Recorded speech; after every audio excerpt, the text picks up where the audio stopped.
We have a couple announcements before we start, so let's get right into it.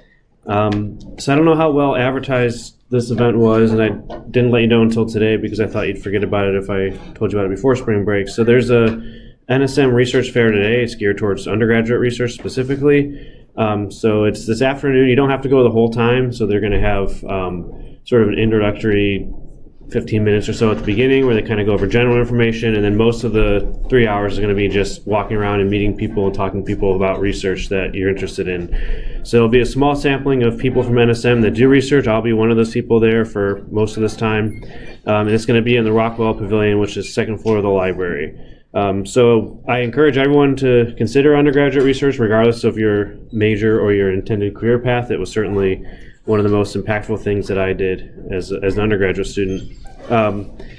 In terms of how this affects office hours, it doesn't necessarily have to. I can stay in my office till 12:30 like normal. I don't have to be there the whole time for this event. But if the usual situation occurs where my office is pretty much cleared out by 12, I'll probably just head over. So if you're planning to come in the second half of office hours, just let me know, either by email or after class today, and I'll make sure I stick around for you. I said I don't have to go there right at 12, but if my office is empty by 12, I'll probably just go. So just be aware of that if you're planning to come see me today. Any questions on that? All right, and then the other thing that I want to announce, which I'll put here on the first slide, is we have an exam review this week. So second midterm is coming up in a week. And so the review for that will be on Friday of this week. All right, so there is information about this in Blackboard, and I did send an email, although I realize many of you don't read my emails, so I'll say it here again. Friday, March 24th, 2 p.m. They're usually hour and a half to 2 hours, but again, you don't have to come the whole time. If you're only there for part of it, come and go as you please. And that's going to be 2 doors down in SEC 103. And yes, it will be recorded, so if you can't make it, you'll have access to it that afternoon or evening. All right, so that's an announcement about that. But anyway, other than that, welcome back. Long time no see, and let's get back into Chapter 6. So we're going to finish the Exam 2 material today. So I do things a little bit differently than the book, because what I'm going to do today is cover all aspects of solution stoichiometry. So Chapter 6, we talked so far mainly about different classes of chemical reactions that occur in aqueous solution. So precipitation, acid-base, and then redox equations were covered in the very last class before spring break that I'm sure many of you pieced out on, but there is a recording on that, so make sure you review that. But anyway, we covered sort of how to balance these equations, some aspects of them, and then there's also throughout this chapter sprinkled in at various parts issues about solution stoichiometry. So I think it makes most sense to cover all of that together, which is what I'm going to do today, because there's a lot of key unifying themes no matter what type of reaction you're actually talking about. So let's get into that. It's also Tuesday. I also forgot about this. So we have the second exam coming up. So a lot of students, want to know, like, well, what is, where's my standing in the course? How likely am I to get a certain grade based on my exam results? So you can't really tell much from just exam 1, but usually exam 1 and exam 2 together kind of predict a likely outcome for you. Not definitively, but there's still some things we can say. So what I did was, back in spring 2019, last time I taught a really large section of this class, and last time it wasn't affected by the pandemic, I looked at sort of the cutoff point for where you should really be concerned about your first exam is around 11 out of 20. That's the minimum passing score. If you were below that, then you certainly have to turn things around the rest of the semester. So for students that scored below that on the first exam, what happened on the second exam? So of those students, 26% of them did get better, but 61% of them actually had lower scores on the second exam, and 13% earned the exact same score in both exams. So that's sort of, it certainly is possible to improve your scores. A lot of students do, but there's a lot of students who also don't. So you have to certainly be aware of that possibility and make sure you're taking the necessary steps if you need to improve your exam score over what you got the first one. And then looking even further ahead, for the students that got below 11 out of 20 on combined on exam 1s and 2s. So if their combined exam scores were at that sort of pass-fail borderline or below that, how do they end up with their final grade? Well, those students, none of them got B- or better. 12% got C- or better, which is what for most degrees would be considered a passing grade. And then, a large portion of those ended up not getting even a C. So you have to be aware of, with these first 2 exams, they don't predict your entire outcome, but it does give you some pretty likely information about where you're going to end up. And it's, dramatic turnarounds are sort of the exception, not the norm in this class. So you certainly have an opportunity on exam 2 to turn things around if you weren't happy with your first exam score, but it's got to start happening then, or it's not likely that it's going to. And so after the second exam, it's going to happen before the drop deadline. So that's when, if you're unsure about whether you should stay in the course, certainly come talk to me about that. I don't typically give you advice one way or the other, but I have a lot of statistics like this that can kind of help you understand where you stand currently and where you're likely to end up if you were to continue. So it's an important decision, and I'm happy to help you make that. So I know that was kind of not the most uplifting Try Hard Tuesday, but I just want to make sure everyone is aware of sort of what's at stake for this next exam and how that kind of relates to your most likely outcome. It doesn't predict anything, but it gives you some information about what's happened in the past. All right, but on to the material today, which again is going to finish up what we need for this second exam. So we're going to talk about solution stoichiometry, and the key thing that is going to link all of this together, all the different flavors of stoichiometry that we would have in this chapter, is that we're going to use molarity as a conversion factor. So molarity is that most common concentration unit for aqueous solutions. It's defined as moles per liter of solution, moles of solute, and we can use that then as a conversion factor in stoichiometry problem. Because when we talked about stoichiometry in chapter 5, when we first introduced it, remember that moles are the key quantity. So whenever we're doing stoichiometry problems, our first step is always going to be to figure out how many moles of something we have. And then once we figure out how many moles of something we have, we can use molar ratios from the balanced chemical equation. And those convert one species to another. So a big part of chapter 6 was how to balance different types of chemical equations for acid-base reactions, precipitation, redox, and so on. And then once we have those balanced equations, we can use them in stoichiometry. And the only real difference with solution stoichiometry is that often molarity is going to be one of the quantities we use.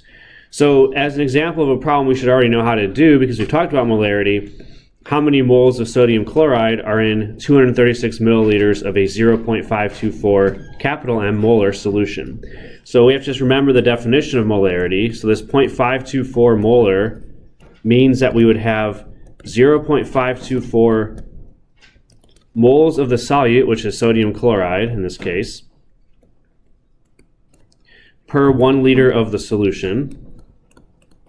Now, one way that I'm going to often write these conversion factors in solution stoichiometry problems is usually in a chemistry lab setting, we don't measure out solution volumes in liters. That's kind of a big amount to be playing around with in a lab. It's not ridiculous, but still, milliliters are more common. So what I'm going to often do is write this as moles of solute per 1,000 milliliters of solution. So you could do this in 2 steps, but it's a little bit more convenient, I think, to often just write it in this way, recognizing that 1 liter is equivalent to 1,000 milliliters, so both of these really mean the same thing. And that's just a more streamlined way of doing it. So that's the key conversion factor that we would use then in a problem like this, or then taking it a step further into a stoichiometry problem. So if we had to do a stoichiometry problem where our first step was to figure out how many moles of sodium chloride there are, we're going to just start with what we're given, which is 236 milliliters of the solution. And then we're going to use molarity as a conversion factor. And so again, the way we write this out is we want to make sure that milliliters cancel out. And we're going to get into moles, and so we're going to write the molarity on the top in this case. 0.524 moles, and that's going to be per 1,000 milliliters if we're doing it in milliliters. I think this stylus is about to die. It's getting a little bit choppy. All right, so we have that conversion factor, and then we just multiply and divide to get how many moles there would be, which is going to be 0.124 moles. All right, so once we have a molarity of a solution and its volume, we can always get moles, and we can convert in between those quantities using molarity as the conversion factor. So that what this allows us to do then is sort of update our stoichiometry flow chart to include all the things we now know. So the type of stoichiometry we did in chapter 5, remember that the way we sort of outlined this was that what let's call A and B are just 2 different substances in a chemical reaction. They can both be reactants, they can both be products. One is a reactant, one is a product. Just 2 different substances that are involved in a chemical reaction. And the stoichiometry that we did in chapter 5, we always was mostly going to be mass to mass. So in chapter 5, we learned that if we have the mass of one of the substances, we can convert in between mass and moles using the molar mass. I'll just write it as MOL for the more conventional abbreviation. And so the key relationship from chapter 5 was that we used molecular weight or molar mass to convert between mass and moles. And then in any type of stoichiometry problem, the real key step is to use the reaction coefficients in the balanced equation to convert moles of one substance into moles of another. And then similarly, we can use the molar mass of that substance to convert in between mass and moles. So this was the type of stoichiometry that dominated chapter 5. And then we also had occasionally some little offshoots like this, where if instead of using mass to mole relationships, we used Avogadro's number to relate the moles of A to the number of particles of A, whether that's atoms or molecules or ions, depending on what it's made up of. But that's where we use Avogadro's number. Not as practical in stoichiometry to count individual atoms or molecules, but you can do it at least on paper. And we can do the same thing for the other substance B, relating the number of moles of B to how many atoms, molecules, particles we have of that. So that's all the stuff we learned in chapter 5. And the only new thing we have in chapter 6 is that to get in and out of moles of each substance, we're going to now use molarity and volume. So if we have the molarity of the solution and the volume of that aqueous solution, we can relate those two as well in a stoichiometry problem, and same with the other substance B. And so which direction you go in is going to depend on the type of problem and what it's asking, but we can now use molarity in this way to now measure amounts in terms of volumes of solutions. This is another convenient way of measuring substances in a solution reaction, because we can just measure the volume. If we know the molarity, that gives us the number of moles in a simple conversion. So it's just a slight expansion of what we've done before, but the key concept is still the same. Your goal is always going to be to find out moles of one substance and relate it to moles of the other substance using the balanced equation. Once you're there, then there's all kinds of ways to get in and out of moles. All right, so let's go through some example problems to see different ways we can do this. So one would be in a precipitation reaction, we can calculate mass of precipitate. So we can kind of combine some things that we are just starting to talk about now with things we've already done in chapter 5. So let's say we have a reaction between calcium chloride and silver nitrate, and we want to know the identity and mass of the precipitate that is formed when we have excess calcium chloride and 250 milliliters of 0.0555 molar silver nitrate. So in any stoichiometry problem, your first step is going to be to write the equation. We can't really go anywhere without a balanced equation. First of all, to tell us mole ratios, which are going to be critically important, but also in this case to help us identify, what substance are we even forming as a precipitate based on solubility rules that we learned earlier in this chapter. So the two reactants are calcium chloride and silver nitrate. And so in a precipitation reaction, you always have aqueous solutions of your two reactants. And then on the product side, we would have two products where we just swap the cations and the anions. So calcium 2 plus from calcium chloride is going to pair with the nitrate anion to form our first product, which is going to be calcium nitrate, and this needs to have two nitrates to balance the charge. And then our second product is going to have silver paired up with chloride, so it's going to be silver 1 chloride AgCl. And then from here, the two steps we need to really finish this are to figure out which one is soluble and insoluble and add coefficients on either side to balance everything. So nitrate salts are always soluble, so this will be still aqueous at the end of the reaction. And then if you see silver, that's usually a dead giveaway that that's going to be a precipitate, because almost every silver salt is insoluble except for nitrate and a couple other rare exceptions. So this is going to be our solid. This is our precipitate here. So that's going to be the identity of the precipitate we're forming. But then to figure out how much of it there is, we also need to balance everything, make sure. So we have, usually for these types of reactions, just balance out each ion individually. So we have 2 chlorides over here, so we need a 2 over here. Remember, we don't want to change the formulas, we just want to add coefficients to balance things. That gives us 2 silvers over here, so we needed 2 there, and now we also have 2 nitrates on both sides. So balancing each individual ion is usually helpful when you're doing these. Coefficients are usually small and pretty straightforward. All right, so any questions so far on how to get that? Now, the other thing we could have asked you for is the net ionic equation. Usually in stoichiometry, this one's not going to be as useful. So our net ionic would just be the ions that combine to form the precipitate. So that's just going to be Ag plus Cl minus combining to form AgCl. The other 2 ions involved, calcium and nitrate, are both aqueous on both sides. They would be spectator ions. But usually for a stoichiometry problem, this form of the equation, the formula or the molecular equation as it's called sometimes, that's going to be the more useful version. So you don't really have to go through the net ionic equation. There may be problems where we ask you for the net ionic equation, but in a stoichiometry problem, there's no real reason to. Usually this formula equation is more convenient because, again, usually we're interested in more than one reactant or product, and often it's one of the spectator ions that's going to be involved in the stoichiometry problem, so we don't want to just get rid of it. It makes it a little bit harder to figure out what's going on. So we could do this problem with the net ionic equation, but it's usually just easier to write out the regular equation and stop there. Okay, so that's the chemical equation that we need to solve this, and then from there we can go forward with the calculations that we need. And so we have, again, the second step is going to be just doing the problem, determining what it's asking for, which is the mass of the precipitate, which we identified from the balanced equation is silver chloride. So let's just write out the equation again because we'll need it here. So this is just a reproduction of what we did in the last slide.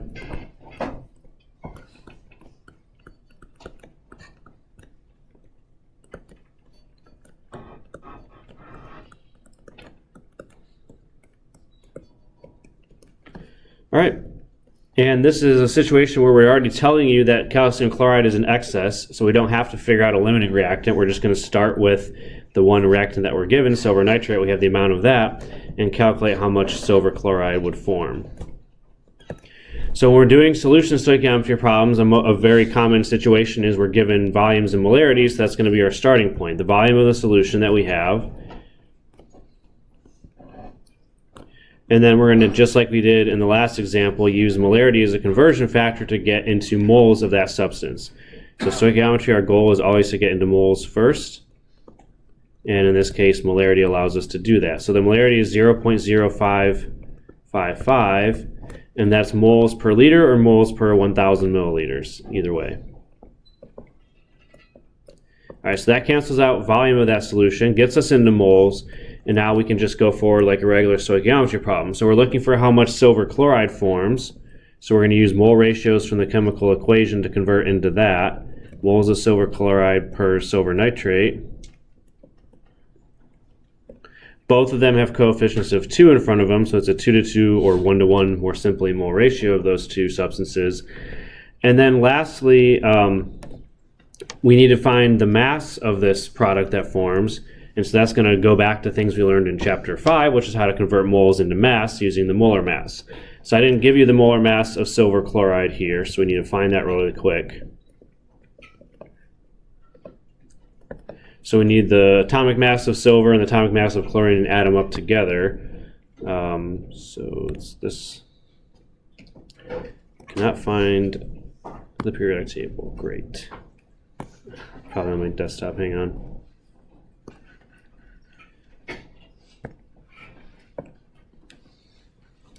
All right, so we need the atomic masses of silver and chlorine. So silver is 107.87. Won't let me zoom in, but it's there. You can read it. And then chlorine up here, 35.45. So those are the two atomic masses. We'll add those together. 107.9 is enough precision. And then so that's silver and chlorine. So we have 143.4 grams per mole for silver chloride. So we're going to use that then. We want moles to cancel and get into grams. So that's going to put that number on top, 143.4 grams of silver chloride in 1 mole.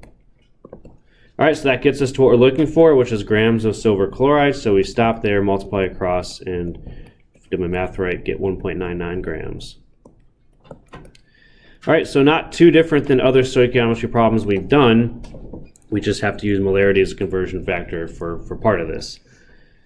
All right, any questions on that one? Yeah.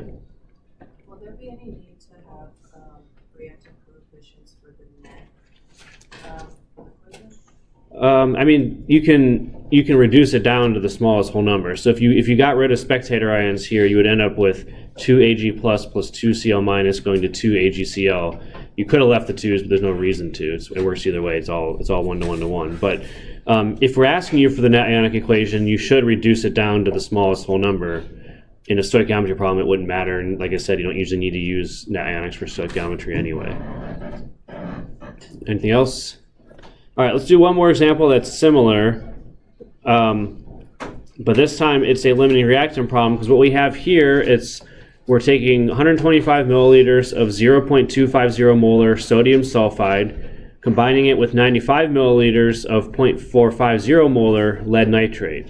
So now that we have amounts of two reactants, we're combining two things, we're giving you the specific amounts of both, that should set off the bell in our head that this is definitely a limiting reactant problem. So we learned in Chapter 5 for limiting reactants, if you know the amounts of two or more reactants, you need to figure out which one the limiting reactant is before you proceed. So we want to know the mass of the precipitate that forms. Similar problem as last time, but this time we have amounts for both reactants, so we have to consider limiting reactant situation. So the first thing we'll do is write the balanced equation. We can't really go anywhere without that.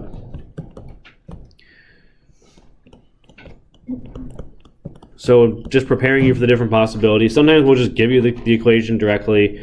Other times you will have to produce it, so be prepared for that.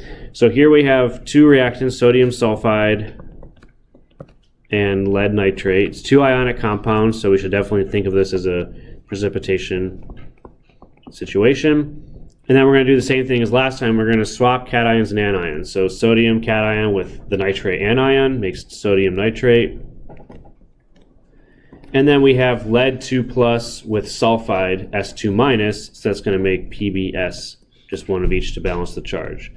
2 plus, 2 minus. All right, and then our choices now are to either use solubility rules or do coefficients first. Either order is fine. Using solubility rules, all sodium salts are soluble, all nitrate salts are soluble, so this is definitely going to be a set of spectator ions, but then lead, just like silver, is another one that is most often going to be involved in your precipitate. Lead sulfide is insoluble, so that'll be our solid that forms. All right, lead is another one like silver, where unless it's with nitrate or other rare exceptions, acetate, perchlorate, not as common, you're going to see this as your precipitate, typically on the product side. All right, so that's going to be the balanced equation, but it's not totally balanced yet because we haven't put coefficients. So 2 sodiums means we need a 2 there. And that should be the only coefficient we need. Also, so 2 sodiums, 1 sulfur, 1 lead, 2 nitrates. So just one coefficient. And it's not even involved in the product we care about. All right, so we're going to look for the mass of this substance that forms, but because we have amounts of both reactants given to us in the problem, we need to figure out what the limiting reactant is first. There are different ways of handling this, as we talked about. The way that I usually do it is with stoichiometric ratios. So we're going to find the moles of each reactant, and then we're going to divide by the coefficient. Coefficients are just 1, so it's a pretty simple mathematical situation this time, but we still have to go through the steps. So for sodium sulfide, we're going to use molarity and volume to find moles. In a solution stoichiometry problem, that's commonly what we do. So we have 125 milliliters of that solution. And then we're going to use this molarity, 0.250 molar, as a conversion factor. 0.250 moles of, that's sodium sulfide, per 1,000 milliliters, or 1 liter is the more formal definition, but this is how we'll do it. And that gives us 0.0312 moles of that reactant. Now, moles alone doesn't tell us if it's limiting reactant. We have to calculate what we call the stoichiometric ratio, R, but in this case, it's just that number divided by the coefficient. The coefficient is 1 for sodium sulfide, so it's the same number. All right, but don't forget to divide by the coefficient when you're figuring out what your R is, because that's going to be critical to identifying limiting reactant. We do the same thing for lead nitrate. This time we have 95 milliliters.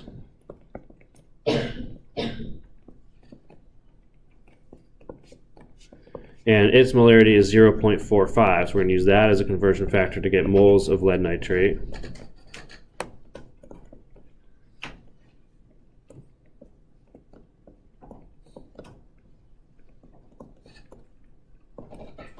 So milliliters cancels out, and we get 0.0428 of lead nitrate. And its stoichiometric ratio would be that number also divided by a coefficient of 1. So there's no coefficients on the reactant side, so that makes it easy. So we get 0.0428 for that stoichiometric ratio. So whichever stoichiometric ratio is smaller identifies limiting reactant. So here, 0.0312 is smaller than 0.0428. So this is going to be our limiting reactant. All right. So that it's extra steps involved, but I like to do it that way because then any other calculation we need to do, we can just start with limiting reactant. So the last step is going to be to calculate what we're looking for. We're looking again for the mass of precipitate. We identified that the precipitate is lead sulfide from the balanced equation. Let me write out the equation again since we're going to lose it here. So this is the equation we now have, and we've identified sodium sulfide as a limiting reactant.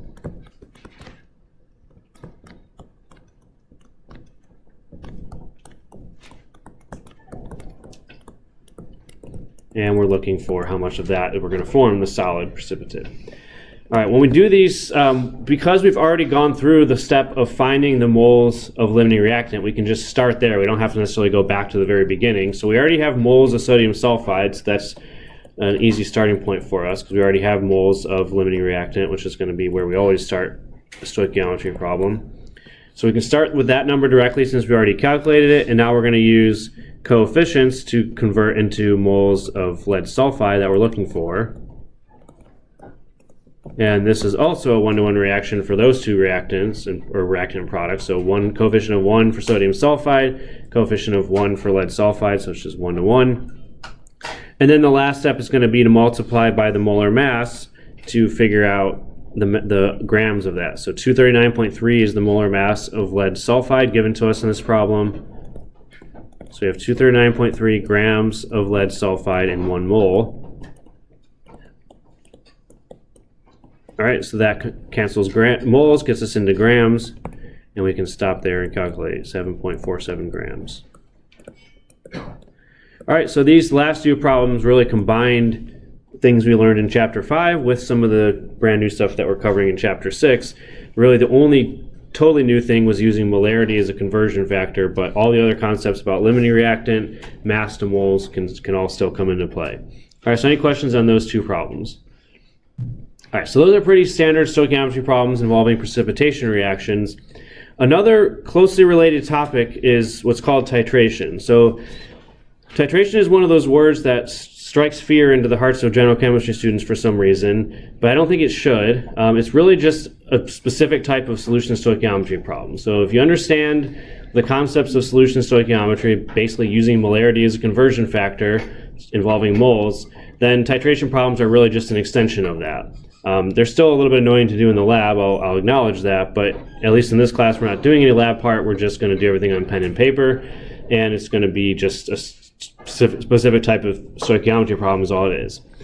All right, so let's define what a titration is first. It's helpful to know a little bit about what this means, even though we're not going to be doing the experiments in the lecture part of the class. I'm not sure if you guys do these in Chem 1 or Chem 2 lab or both, but it's pretty common to have to do some of these in a chemistry lab. So what we're doing in titration is we're using a solution of known concentration. So we're mixing two solutions together. One of them we know the identity and the concentration.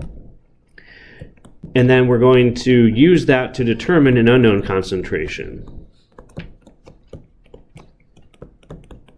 Where for our unknown, it could be an unknown concentration and or an unknown substance where we're using the titration to help us figure out what that substance is. We'll give some examples of how you can do that. So that's really what a titration is. So the experimental setup would be, you can really do things in either order, but most often your unknown solution is sort of down here in the flask, and the solution where you know the concentration is in what's called a burette. You slowly drop that solution from the burette and mix them together down here, and the burette has volume markings that allow you to measure exactly how much volume of this solution you mix into the other. And there's different ways of determining when you've gotten to the end point of that, when you've basically reached the completion of that reaction.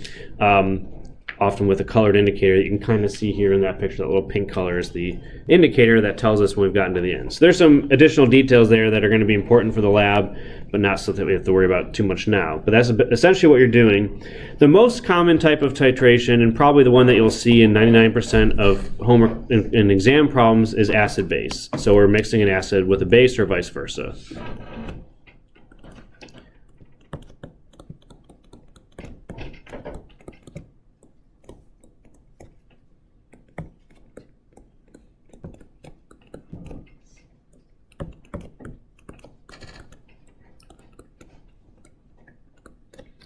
All right, so that's an acid-base titration, the most common type you'll do.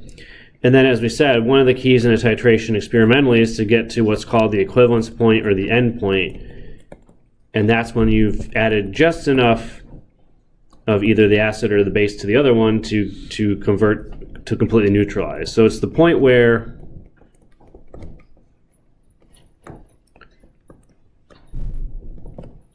the moles of OH minus you've added, or H plus you've added if you're adding the acid to the base,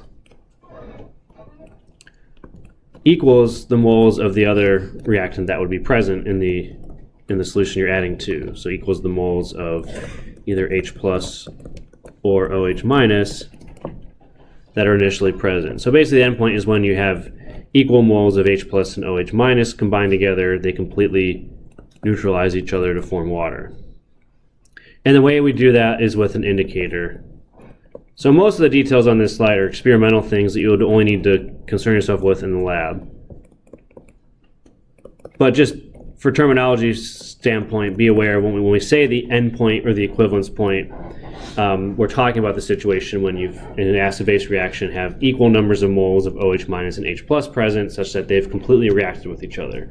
There's no extra OH minus or extra H plus present. Okay? So then within these sort of titration problems, there are a lot of variations on it. And so some of them are going to be set up pretty much very similar to just a regular old stoichiometry problem. You may not even recognize that it's a titration problem. So what we can do here is we can calculate if we're neutralizing sulfuric acid with sodium hydroxide. So how many milliliters of 0.126 molar sodium hydroxide solution are needed to neutralize 52.3 milliliters of 0.297 molar H2SO4. Now in this problem here, this is not typically how it would be done in a lab, because here we know the concentrations of both solutions.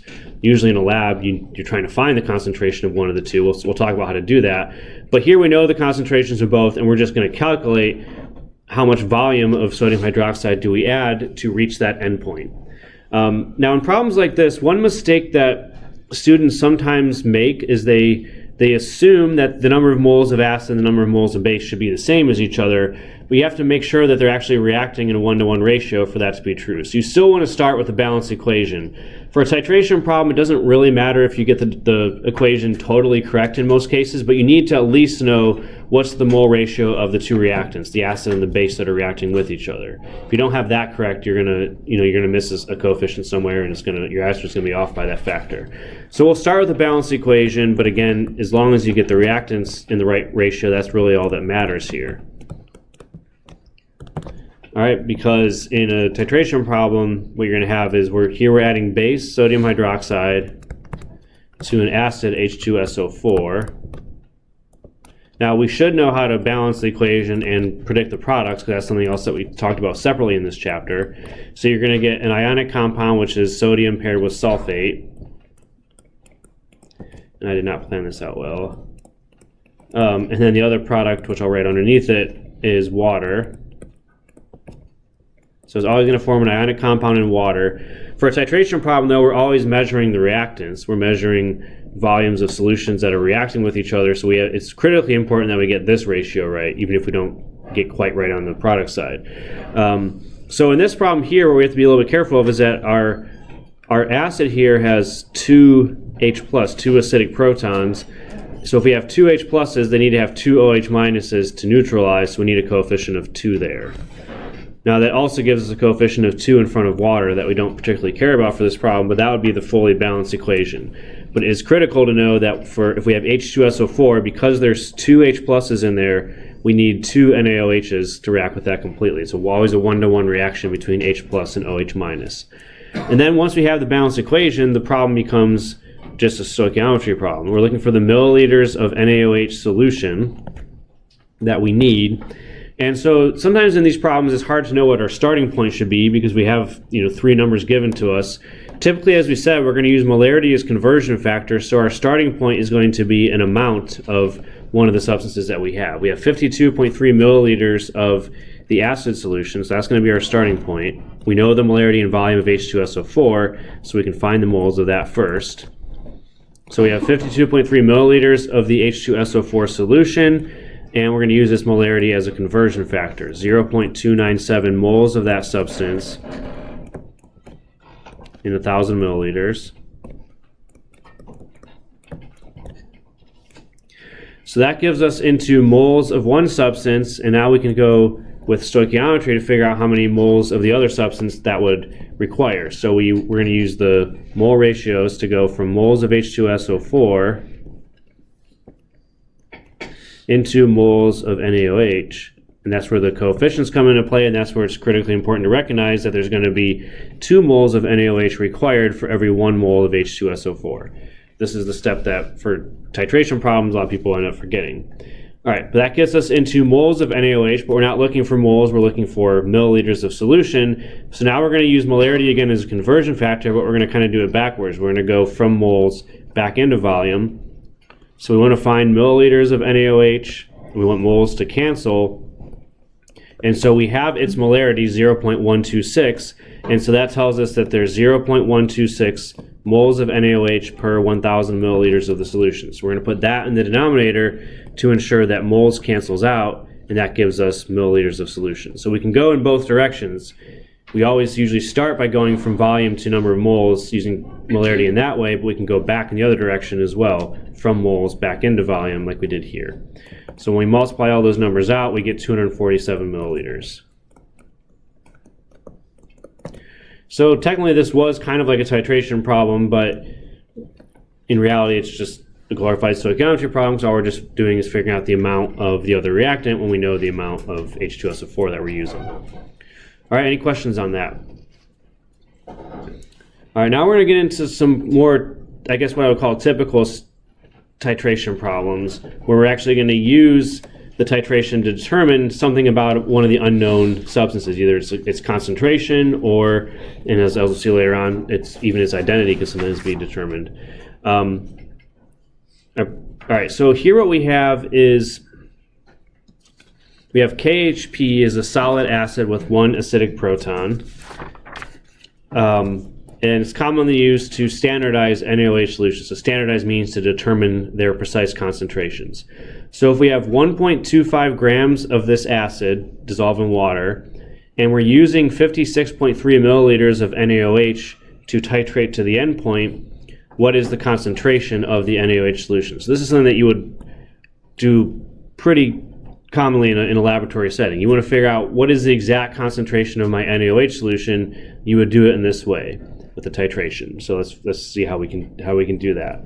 So we have to have a somewhat balanced equation, although it doesn't have to be perfect in this case. But we have our acid is abbreviated as KHP, and we don't know the exact formula of that, but we do know that it has 1 acidic proton. That we're being told directly. 1 acidic proton means it has 1 H plus in the formula, whatever the formula is.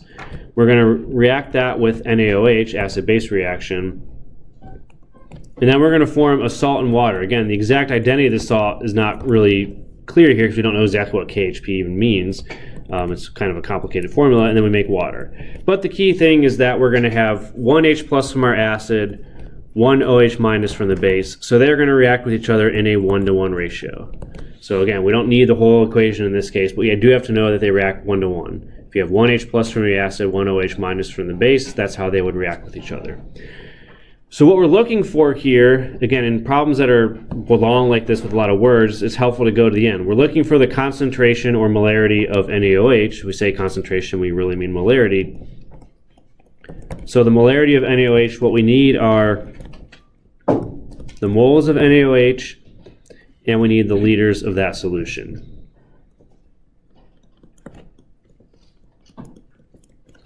So in this problem here, we're told that we're using 56.3 milliliters of that solution. So we have to do a conversion, but we basically have that number already. The volume of the solution that we're using is already given to us. But we have to use the information from the rest of the problem to figure out how many moles of NaOH are in there. All right. So if we want to find moles of NaOH, then this is the stoichiometry part of the problem, where we're going to start with the substance where we know the amount that we have. So we know KHP, we have 1.25 grams of it. In this case, is measured out in mass, not as a molarity, but we're going to use that to get moles of the acid that we have first, because we're also given the molar mass of that acid. Again, not its exact formula, but we're told that the molar mass here, I use the sort of old-fashioned abbreviation, but that should be MW, is more commonly how it'll be written. But anyway, it's 204.22 grams per mole, so we're going to divide by that to get moles of the acid.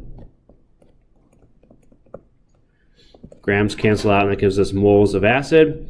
We determine that because it's 1H plus and 1 OH minus, they're going to react 1-to-1. So for every mole of KHP, we have 1 mole of NaOH. And in this case, we're going to actually stop here because we need the moles of NaOH to put it back up here to calculate molarity. So we'll just stop there and get the moles of NaOH that we have, which is 0.00612 moles.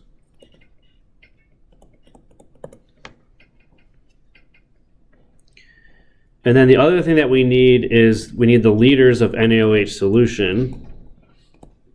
And that's going to be a simple conversion because we're told in the problem that we're using 56.3 milliliters of it. It's just in the wrong unit, but we have the amount. So we're just going to divide by 1,000 to get that into liters.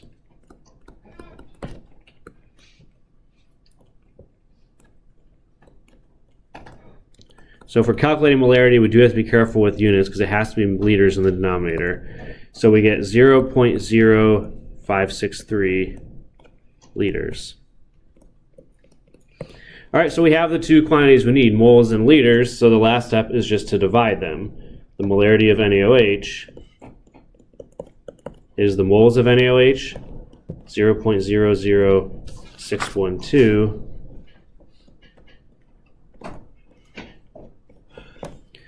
divided by liters of solution.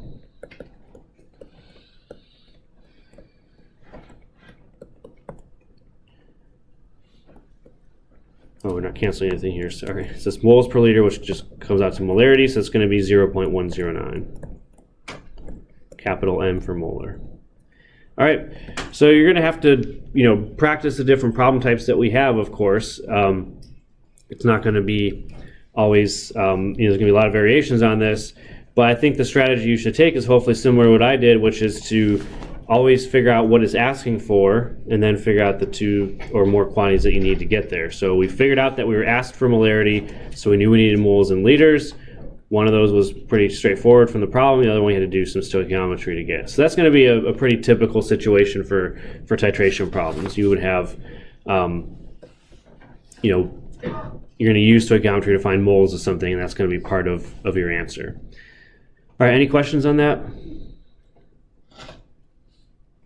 All right, we can do one more. I guess it's very similar. I'm not sure why I had two of these, but anyway, we're going to then take, in this case, we're determining the unknown concentration of acetic acid. So we have an acetic acid with unknown concentration. We're using exactly 100 milliliters of it, and then we're titrating with 0.125 molar NaOH solution. We're using 53.24 milliliters to reach the endpoint, so what is the concentration of acetic acid? So what we're looking for here is, again, a molarity, a concentration. Acetic acid is CH3COOH or HC2H3O2, but this is the way I'm used to writing it. So that's going to be molarity of acetic acid, so we're looking for the moles of that.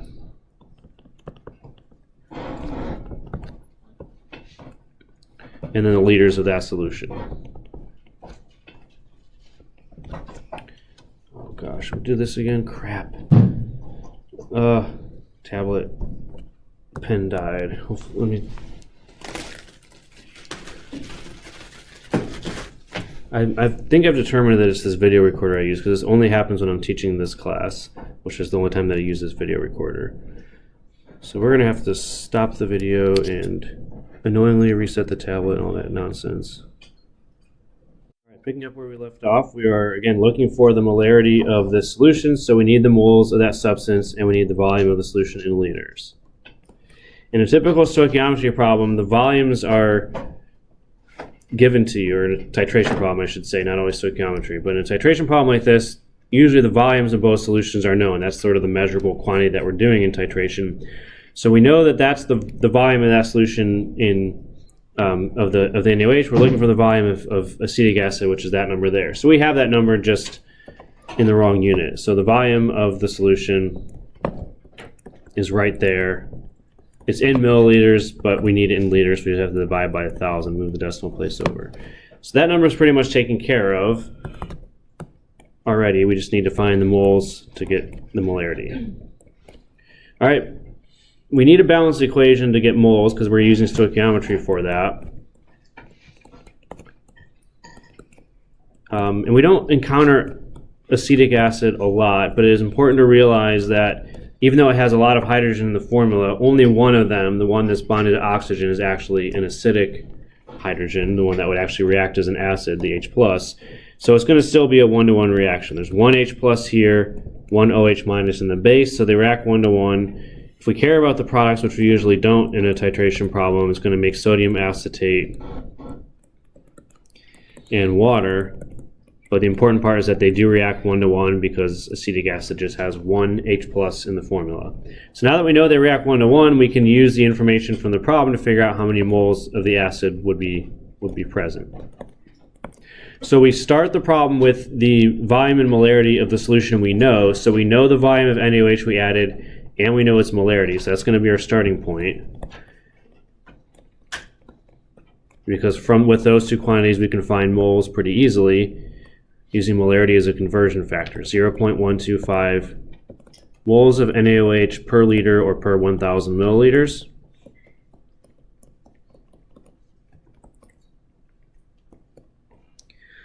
And then we have to find moles of acetic acid, recognizing that from the balanced equation they react 1-to-1. So 1 mole of acetic acid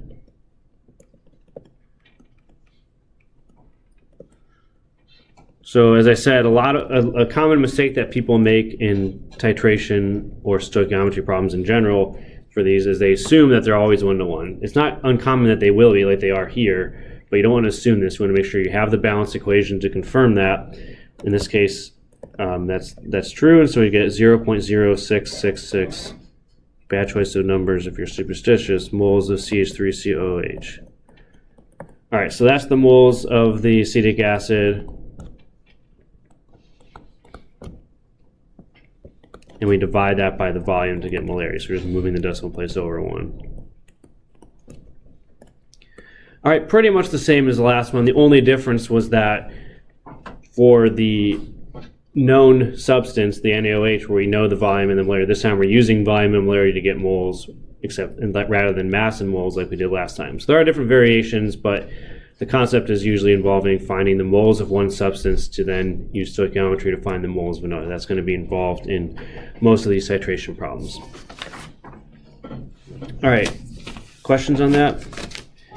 Yes? So when we do a titration problem, do we always assume that it's 1-to-1 ratio? No, don't assume that it's 1-to-1. You do have to have the balanced equation. So it's 1-to-1. In a lot of acid-base titrations, it is 1-to-1 because if your acid has one H+ and your base has one OH-, that's how they're going to react. But in the very first one we did, which was kind of like a titration problem, we saw that it can be also 2-to-1 or it's not going to usually be very large coefficients, but you have to make sure you write a balanced acid-base equation, at least getting the left side of the equation right.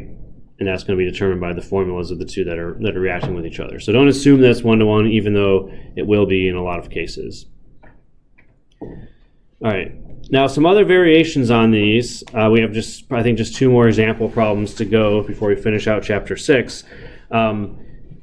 There's problems like this, and I think we had one type of problem in chapter 5 that asked us to identify unknown metals, and we did that by finding the atomic mass. And we can also do that with a titration, using a titration to find an unknown molar mass.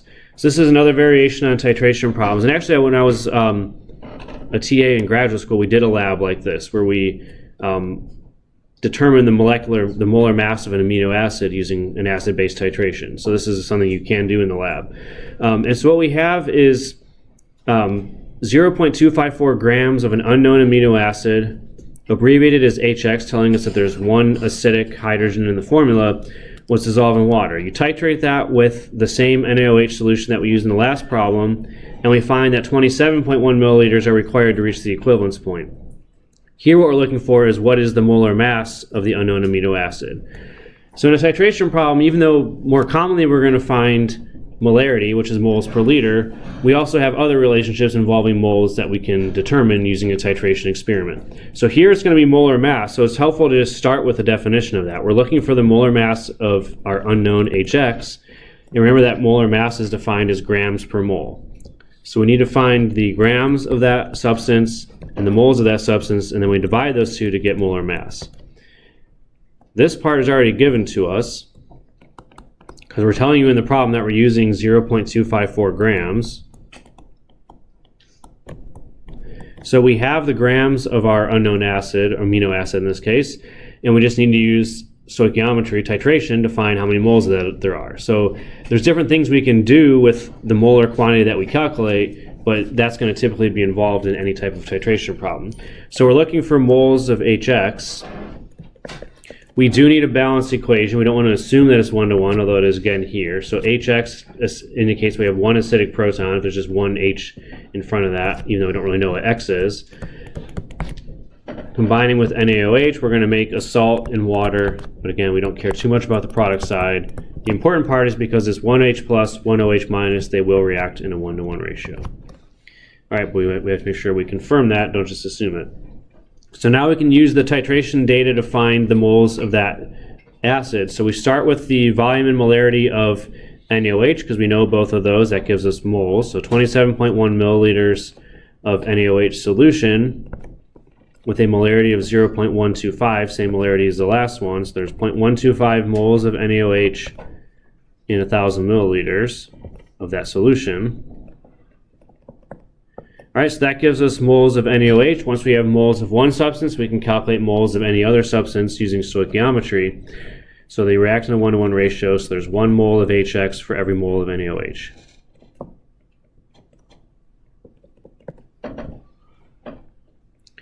And so that comes out to, when we multiply it across, 0.00339 moles of HX.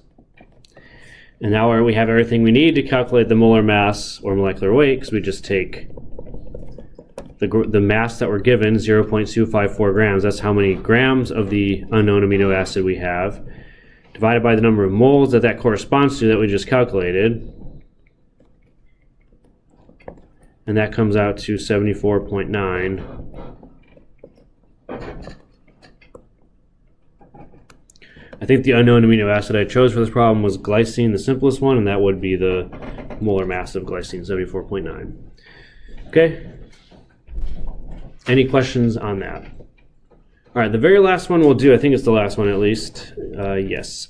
So is a redox titration. So acid-base is the most common, but there are other types of titrations we can do. And this is kind of a fun one. I realize that bleach blonde hair and frosted tips. Yeah, sorry. On the previous example, are the grams usually going to be given for those, or? Yeah, I mean the only way you could calculate it is if you already knew what the molar mass was. And so if you know, that would defeat the point of the problem. So yeah, if it's a situation where you have an unknown molar mass, then one of the two quantities has to be given to you. Usually it will be the grams that's given. Yeah. All right. Anyway, back to this problem. There's no other questions on that. So this is a question about hair bleach, which I mean, when I was your age, bleach blonde hair and frosted tips were very popular. Not so much anymore. But one of the active ingredients in hair bleach is hydrogen peroxide, H2O2. And so we can use also titration to find concentrations of other things that undergo, in this case, a redox reaction. So the amount of hydrogen peroxide in 14.8 grams of hair bleach was determined by titration with a 0.105 molar KMNO4 solution. 43.2 milliliters of KMNO4 are required to reach the endpoint. What is the mass percent of H2O2? Here we gave you the equation. We would know how to balance this equation using what we learned in the last lecture, although it takes a while, so we don't typically have you do that unless it's just the whole point of the problem. So here we're giving you the balance equation where that's going to be the MnO4 minus in the form of KMnO4, and that's going to be the H2O2 that we're reacting it with.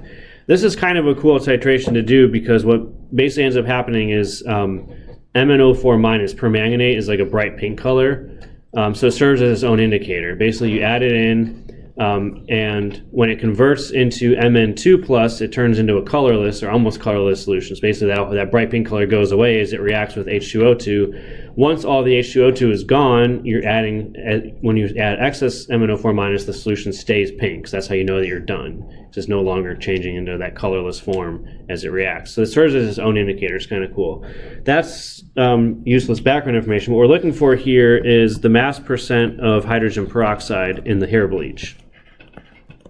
Now, we haven't talked about mass percent as a unit of solutions, but it can be.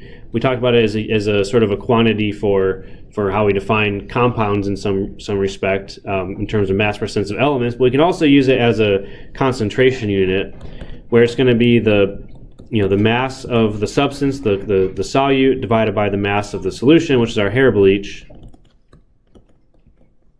multiplied by 100. So that's how we sort of define a mass percent for a solution. Mass of solute divided by mass of solution. And then multiply by 100 to get it to a percent. So we need those two things. And what we find is that 14.8 grams is the mass of the solution, the hair bleach solution that we're analyzing. So we have that, but we need to find the mass of H2O2, and that's where the stoichiometry is going to come into play. This equation is written as an ionic equation, so to not confuse the point too much, we should recognize that we're making a solution of KMnO4, that's the counter ion. K plus is just a spectator ion. So when we dissolve that in solution, we're going to get K plus and MnO4 minus. And this K plus is just a spectator ion. So we're just writing the equation in net ionic form here. So we're leaving out the K plus. So let's not be confused by that.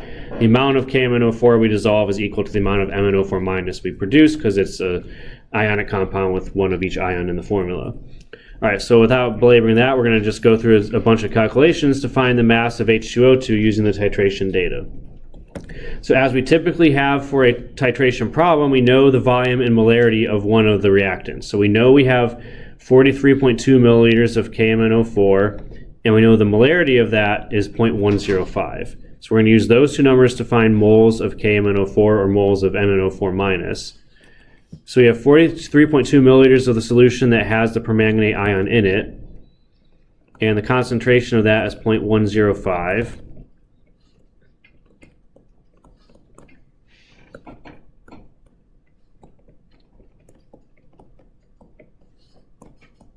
Leaving out the spectator ion, so I did that wrong.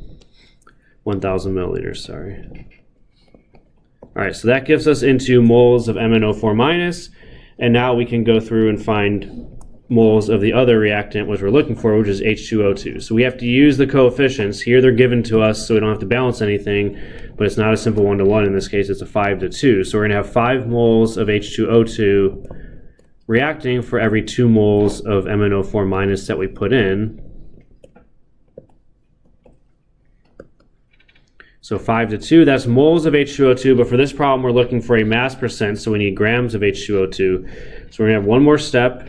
We're telling you that the molar mass of H2O2 is 34.02. So we're going to multiply by that number to cancel out moles and get into grams. So again, these steps are just stoichiometry. Sometimes it's a little bit tricky to know what to do with the numbers or which numbers you actually need. But once you kind of figure out what you're looking for, it's just going to be stoichiometry to get there. So we had to go one extra step here to get into mass, because that's what we need for this problem. So we're going to put that number up here, 0.386 grams of H2O2 divided by 14.8 grams of the solution, multiplied by 100 gives us a mass percent of 2.61. All right, so 2.61% of that hydrogen peroxide, of that solution involves hydrogen peroxide. Everything else would be probably water, fragrances, whatever else. But that's the percent of peroxide in there.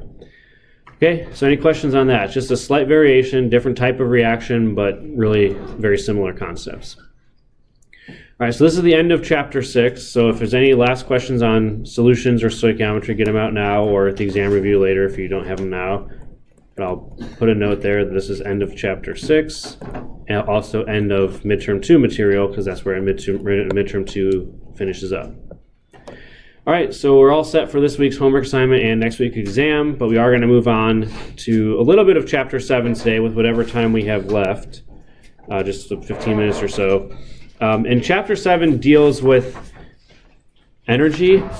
So what we're getting to is the idea of when we run a chemical reaction, we're breaking bonds, forming bonds, and that's going to involve some amount of energy change as we go from reactants to products. So we're going to either gain energy if the bond, and as we form new bonds, or lose energy. There's different possibilities, and chapter 7 kind of deals with those. It's a little bit more abstract and hard to conceptualize, but I think the way that we're going to cover it here is not too bad, and the numerical problems aren't terrible either. So let's go to definitions first. So energy is defined as the capacity to do work. It's kind of a physics-like definition. It's not going to be that useful in chemistry, but that's really what it's defined as. And then there's two forms of energy. So the total energy of a system is always going to be a sum of two terms, the kinetic energy and the potential energy. So if you've taken physics, some of these concepts are familiar. We're not really going to talk about them in the same way that we do in a physics class, but they are related. So kinetic energy and potential energy are the two forms of energy you can have. Kinetic energy is energy due to motion.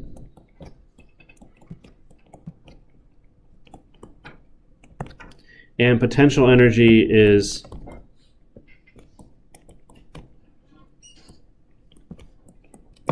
energy due to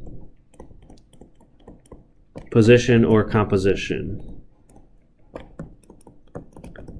So when we talk about the energy that's stored in a chemical bond, that's going to be the most important type of energy that's relevant to a chemistry situation. We're talking about a form of potential energy. So you have energy stored in chemical bonds because you have these strong attractions between the two nuclei that are held together by those bonds. That's a form of potential energy. If you break that bond, you release energy. If you form that bond, you release energy. If you want to break that bond, you have to put energy in to release that attractions. That's the type of energy that's most relevant in chemistry. Now, whatever the situation is, when we define energy, we always have sort of two reference points, the system and the surroundings. So the system is going to be the part of the universe that we're focusing on.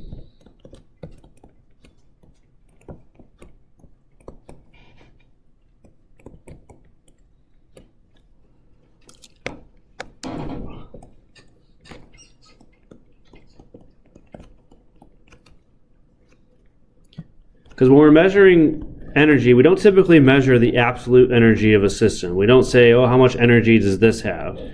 We most often measure changes in energy, and that's particularly true in a chemical reaction where there's going to be, different amounts of stored energy on the reactants and product side. So as you convert from reactants to products, the energy of that system is going to change.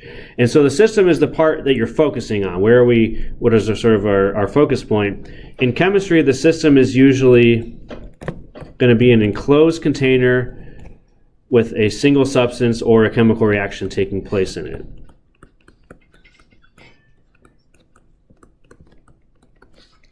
So the system is usually an enclosed container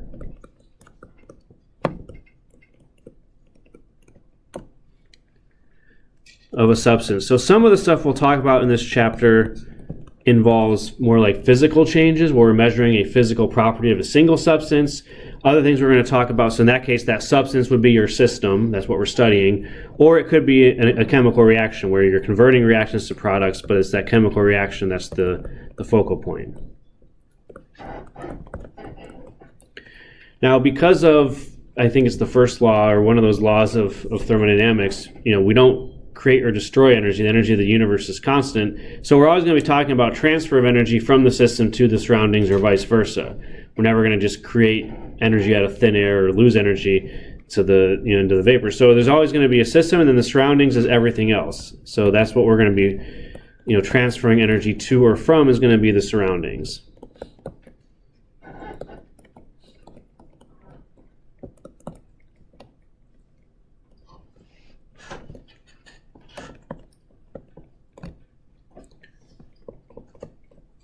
Now that might kind of seem overwhelming, because well, if my system's a chemical reaction and the surroundings is the whole rest of the universe, how do I account for the surroundings? Well, the way that we do it, as we'll see, is we use little tricks, little experimental tricks to basically isolate our surroundings. We insulate them from the rest of the world so that whatever energy is released into the surroundings, we can contain it and we can measure it and make measurements related to it and things like that. So we have system and surroundings. There's always going to be sort of the two reference points and where the energy is going to be transferred to and from whenever there's a transfer of energy.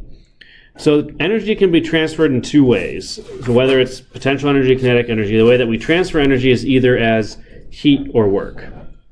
And what we're going to be measuring always is a change in energy, delta E, which is going to be final minus initial. So in this chapter, we're going to see a lot of these terms that involve capital delta in front. A little triangle is what it looks like. Anytime you see delta, it's always going to be final minus initial. So we're not usually able to measure the absolute energy, but if we could, the delta E, which is what we usually are measuring, is the difference between the final and the initial energy amounts. And the way that we transfer energy from the system to the surroundings is going to be in the form of either heat or work. So heat can also be known as thermal energy.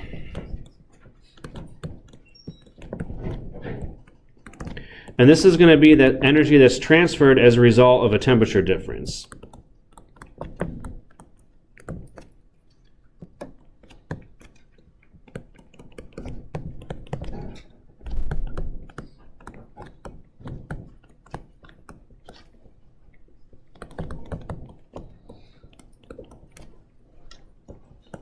Between the system and the surroundings. So if your system and your surroundings have two different temperatures, there will be heat transferred between them.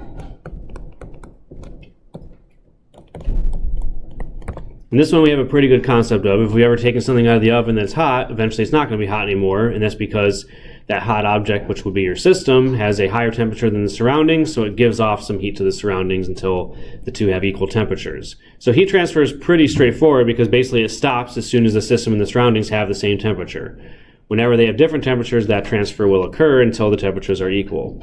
The other type is work, which in a chemistry sense is a little bit harder to conceptualize, but it's all other forms of energy transfer.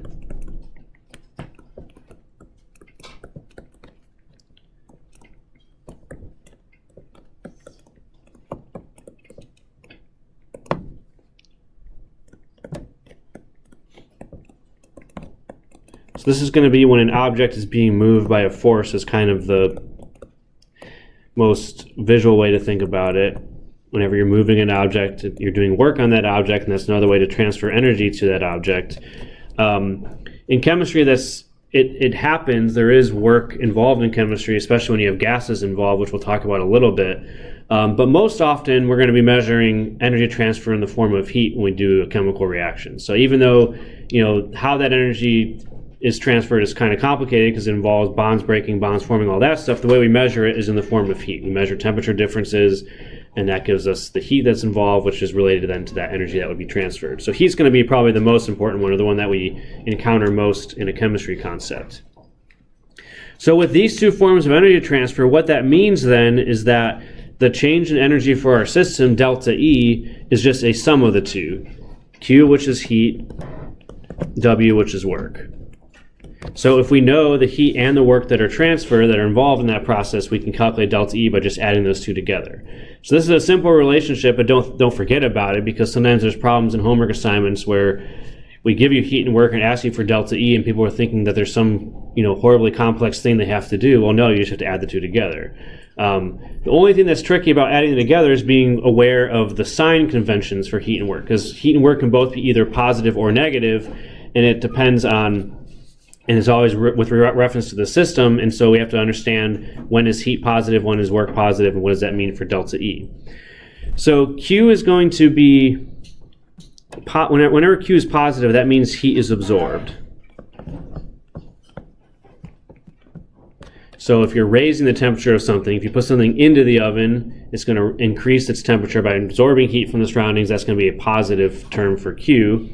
And then a positive value of work means that work is done on the system.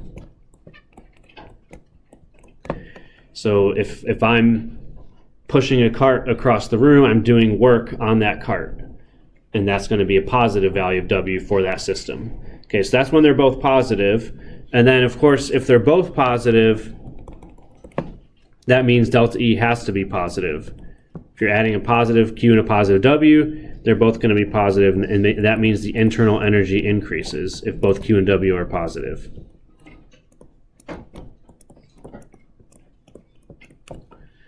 Now, the other extreme is if both of them are negative. So when Q is negative, that means heat is released. So if you take something hot out of the oven and it's cooling down, it's releasing heat to the surroundings. That means the heat for that would be negative for that process because the object is losing heat to the surroundings. So whenever heat is released, it's negative. And whenever work is done by the system, it's also going to be negative. So if I'm pushing a cart across the room and we're defining me as the system and not the cart, well, that means the work would be negative for me because I'm doing work on the surroundings in that case. So if work is done by the system, it's going to be a negative number. So these are kind of the key terms you want to look for. And so if both of them are negative, that means delta E has to be negative as well. That means the internal energy decreases for the system whenever delta E is negative.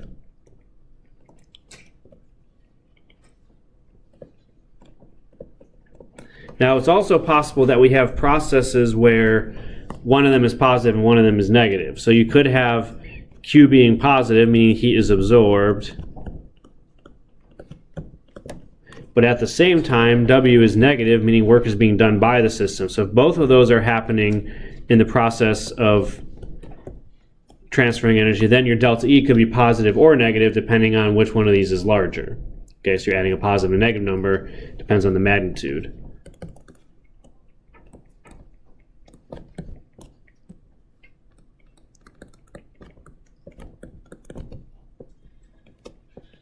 All right, so Q and W, the magnitude of them is going to determine. And similarly, you can have a situation where heat is released by your system, meaning that Q is negative.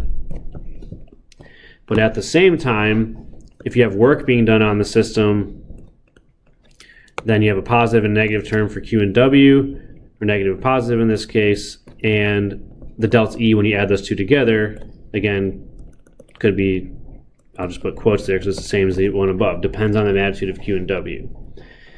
All right, so those are all possible situations. But again, recognizing the terminology, heat absorbed means Q is positive. Work done on means W is positive. All right, the last thing we'll do here is a little bit of a just thought exercise to understand what a state function means. So a state function is anything with delta in front of it.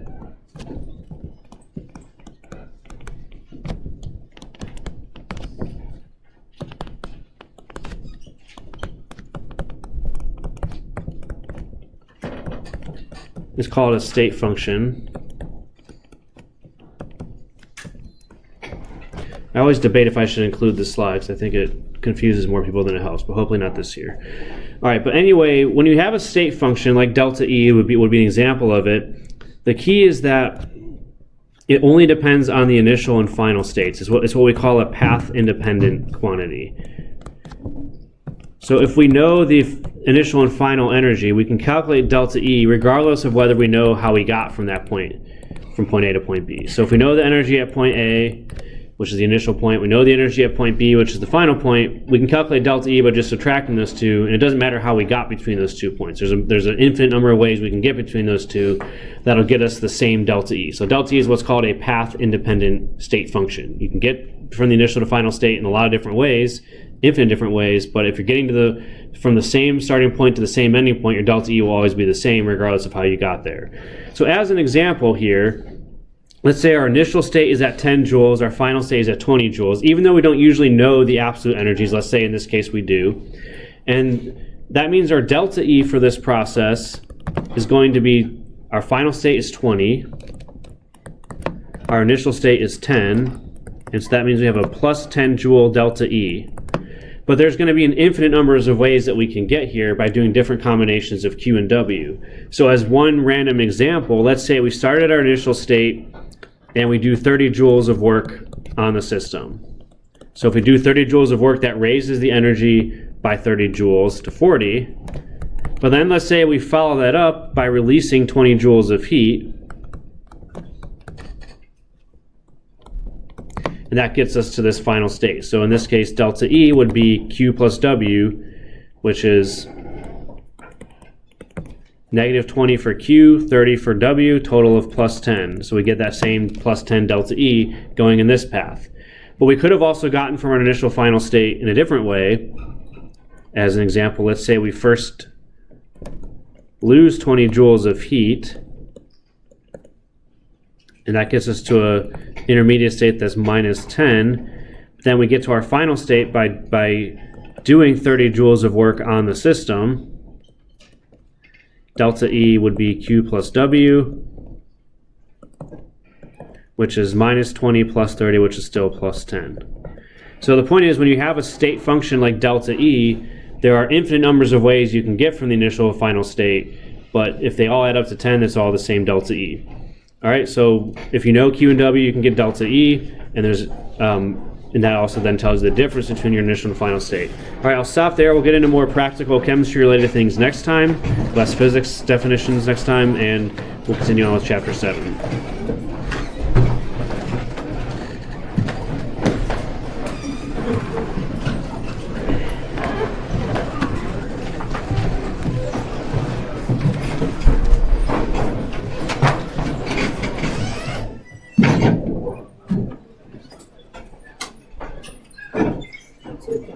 Sorry.